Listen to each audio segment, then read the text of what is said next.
আসসালামু আলাইকুম। আজকে আমাদের বিষয় হলো যে আমরা ফ্রিল্যান্সিং কেন করব? ১ম ভিডিওতে আমি বলার চেষ্টা করেছিলাম যে ফ্রিল্যান্সিং কি? আমি বলছিলাম যে ফ্রিল্যান্সিং হলো এমন একটা পেশা যেখানে আপনি কোনো স্কিল জানেন, সেটা অনলাইনের মাধ্যমে আপনি বিক্রি করছেন।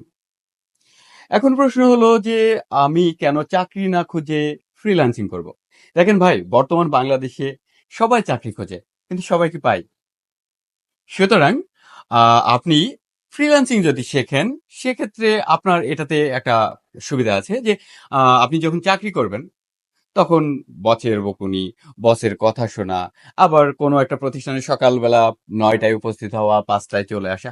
এই যে অফিস টাইম মেইনটেইন করা, এটা ফ্রিল্যান্সিং এ নেই। ফ্রিল্যান্সিং এ আপনি যখন ইচ্ছা তখন কাজ করবেন।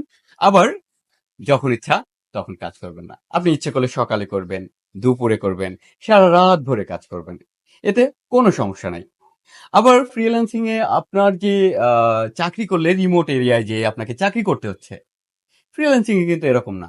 আপনি যদি আপনার সেটা প্রত্যন্ত গ্রাম কিংবা শহর যেখানেই হোক, সেখানে যদি আপনার একটা কম্পিউটার থাকে এবং একটা স্টেবল নেটওয়ার্ক কানেকশন থাকে, আপনি সেখান থেকেই আপনার ইচ্ছামতো সেখানে কাজ করতে পারবেন। ফ্রিল্যান্সিং এ আছে আপনার সীমাহীন আয়ের স্বাধীনতা। আপনি জেনে অবাক হবেন যে বাংলাদেশে যারা সফল ফ্রিল্যান্সার তারা প্রতি মাসে ৫০,০০০ থেকে শুরু করে কয়েক লক্ষ টাকা পর্যন্ত ইনকাম করতে পারে। এখানে কোনো বাইন্ডিংস নাই। আপনি যত কাজ করবেন তত আর্ন করতে পারবেন। আবার ফ্রিল্যান্সিং শুরু করতে যেয়ে আপনি যে স্কিলটা ডেভেলপ করছেন, এটা কিন্তু আপনার একটা ভবিষ্যতের একটা পাথেয় হয়ে থাকবে। আপনি আপনাকে নিজেকে দক্ষ করে গড়ে তুলতেছেন। তৃতীয় কথা হলো, একজন ফ্রিল্যান্সার বাংলাদেশী কারেন্সিতে ইনকাম করে না। সে করে বিদেশি কারেন্সিতে ইনকাম। বিশেষ করে বাংলাদেশের ফ্রিল্যান্সাররা ইউএসডি তে ইনকাম করে। এখন ইউএসডি তে ইনকাম করলে কি লাভ? আপনি জেনে অবাক হবেন যে আমরা যারা ফ্রিল্যান্সার তারা মূলত কাজ করি উন্নত দেশগুলোর সাথে, উন্নত দেশের মানুষগুলোর সাথে। আপনারা মনে হয় জানেন, ধরেন আমি একটা ইউএস এর একটা বায়ারের সাথে কাজ করি। একজন আমেরিকানের মাথাপিছু আয় $৩৭,000 থেকে $৩৮,000, যেখানে আমার মাথাপিছু আয় $২৩,000 থেকে $২৪,000। এবার ভেবে দেখেন, তার সাথে যখন আমি কাজ করছি, তার জীবনযাত্রার মানের সাথে আমার জীবনযাত্রার মানের কিন্তু কিছুটা হলেও তুলনা হয়ে যাচ্ছে। যার ফলে ফ্রিল্যান্সারদের আয়টা ইউএসডি তে হওয়ার কারণে সামান্য কিছু আয় করলেই বাংলাদেশে সেটা অনেক বেশি স্মার্ট হয়ে যায়। ধরুন, একজন ফ্রিল্যান্সার প্রতি মাসে $১,০০০ আর্ন করে। সেক্ষেত্রে বাংলাদেশে ইউএসডির বর্তমান দাম প্রায় ৳১২৫। সেক্ষেত্রে তার ইনকাম প্রায় ৳১,২৫,০০০ মতো হয়ে যায়। এখন সর্বশেষ যেটা যে, ভাই আমি ফ্রিল্যান্সিং করতে আগ্রহী। তাহলে আমি আ মানে কারা ফ্রিল্যান্সিং করতে পারবে? আমার কোন যোগ্যতা বলে আমি ফ্রিল্যান্সিং করব? আমি বলব যে, আপনি যে কাজই করেন, যে অবস্থায় থাকেন, আপনি সে অবস্থাতেই ফ্রিল্যান্সিং করতে পারবেন। আপনি গৃহিণী, কোনো সমস্যা নেই। আপনি একজন চাকরিজীবী, আপনার অবসর সময়ে পার্ট টাইম হিসেবে ফ্রিল্যান্সিং করতে পারবেন। আপনি একেবারেই খুব বেশি লেখাপড়া জানেন না, কোনো সমস্যা নেই। অনেকে বলে থাকে যে, ফ্রিল্যান্সিং করতে হলে অনেক বেশি ইংরেজিতে দক্ষ হতে হবে। আমি বলব একেবারেই না।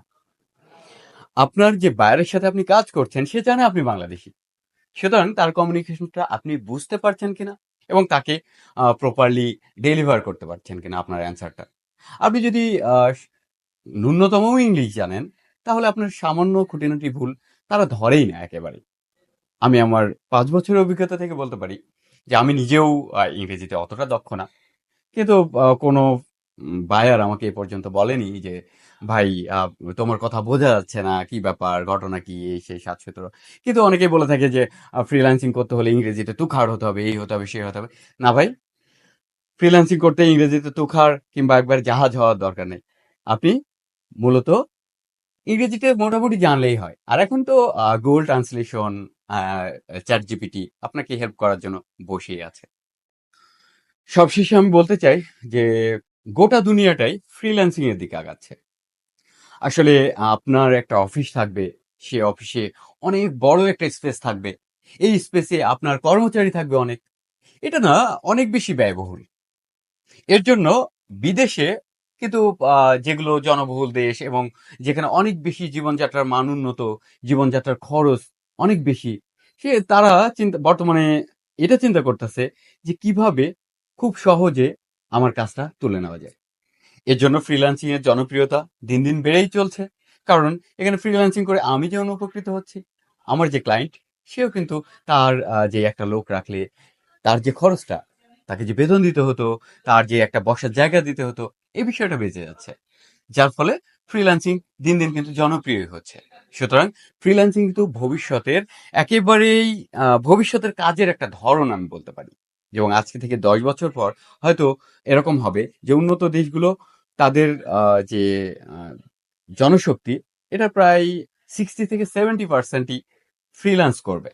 সুতরাং এই কাজে আমি বলবো যে যদি আপনার এখানে আপনি মনে করেন যে এখানে ক্যারিয়ার করবেন, তাহলে আজই শুরু করুন, কালকে নয়, আজ থেকেই শুরু করুন। আজকে এ পর্যন্তই। আমাদের ভিডিও যদি আপনাদের ভালো লাগে তাহলে অবশ্যই আমাদের পেজকে ফলো করবেন। আপনাদের মূল্যবান মতামত এবং প্রশ্ন এবং যে কোনো প্রকারের সমালোচনা আমাদের কমেন্ট বক্সে জানিয়ে দিয়ে যাবেন।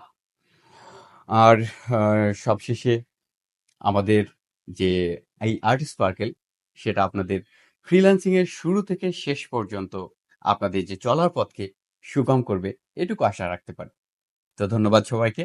আসসালামু আলাইকুম।